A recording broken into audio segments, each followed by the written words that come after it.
Jolie just has this definitive passion about everything that she does. She is a very hard worker, and I have never had to be the one to prod her to be a hard worker. It comes naturally for her. Jolie had a passion and a fire for this role that is really untrainable and that I personally was looking for in someone to play Ariel.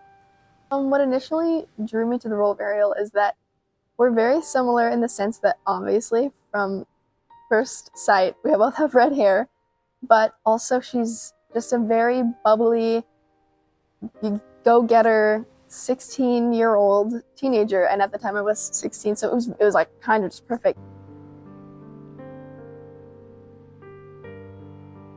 I was really excited that I got the role. I was over the moon and just so excited, but deep down I was terrified that I wasn't going to be able to do it. And then when we started getting together to work on things, that's kind of when we noticed Something's drastically wrong. I don't even know if they were doing blocking yet. I think they were just kind of singing through some of the songs and then her coming home in tears. So I noticed the pain, and it was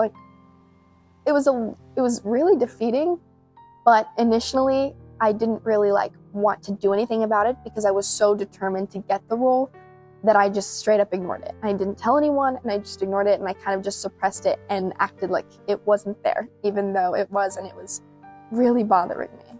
She was not gonna, let something like this deter her from, this being her dream. And this was, one of her dreams was to have a lead role.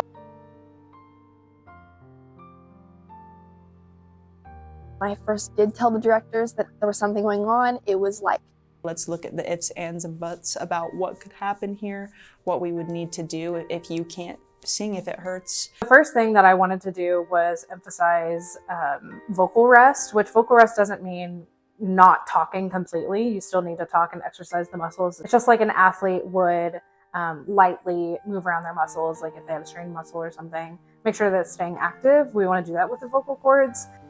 pumping the brakes. I stopped singing. I had to stop. I had to go on a complete vocal rest at rehearsals. And it was just really difficult because I was in a lot of pain and I was surrounded by everybody in the fresh excitement of the show, getting to just experience the songs and the story and get to have so much fun with it. And I was having to stop and I was having to sit there and listen to one of the directors sing my part for me. And it was really hard to just stay positive and motivated when I couldn't do what I wanted to do. She was gonna do everything that it took to be successful. Even there were a lot of tears and emotional swings back and forth. She never gave up. So it was really inspiring.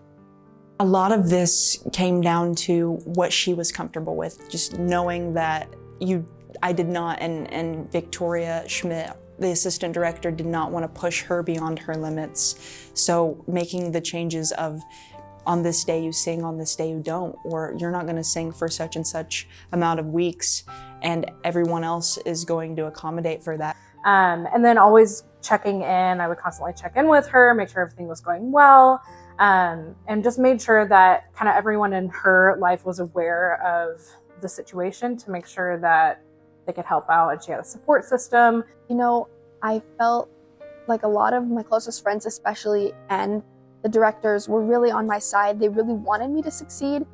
All of her family are so incredibly supportive. Me and my husband, Jolie's stepfather, and both of her sisters friends, become her friends. Everybody that was in the cast. I just told her about some of my experiences with pushing yourself too far whenever you get something or get somewhere in your life.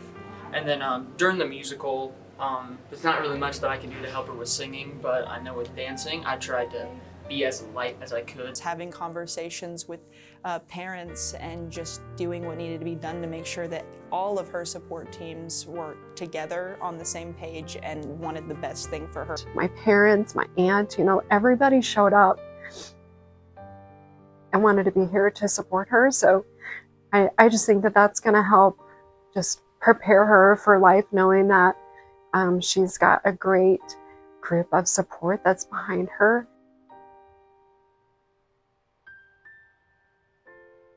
I think a lesson that Jolie learned is to be more aware and learn her limits. And if it starts to hurt, you stop. I think number one, it's preparing her for, future challenges that she's going to face. And for overachievers like her, I think it gave her some humbleness too, that you don't always get everything that you want in life, and we have to work hard for it.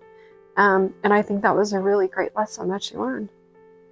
You need to speak up about it, because not telling anyone and waiting until the last second is not going to help you. It's not. You need to speak up. You need to go to the doctor when you can. It's scary, trust me. I cried about it so much because I did not want to go to the doctor, because it was such a scary idea for me. You have to talk to somebody.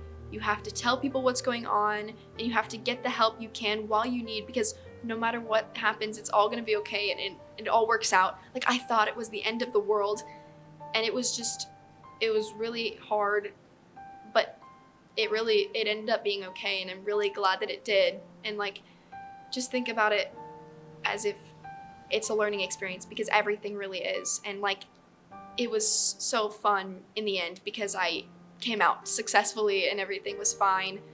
But I really got to deal with my character in a way, because she literally loses her voice, and that's literally what I was doing.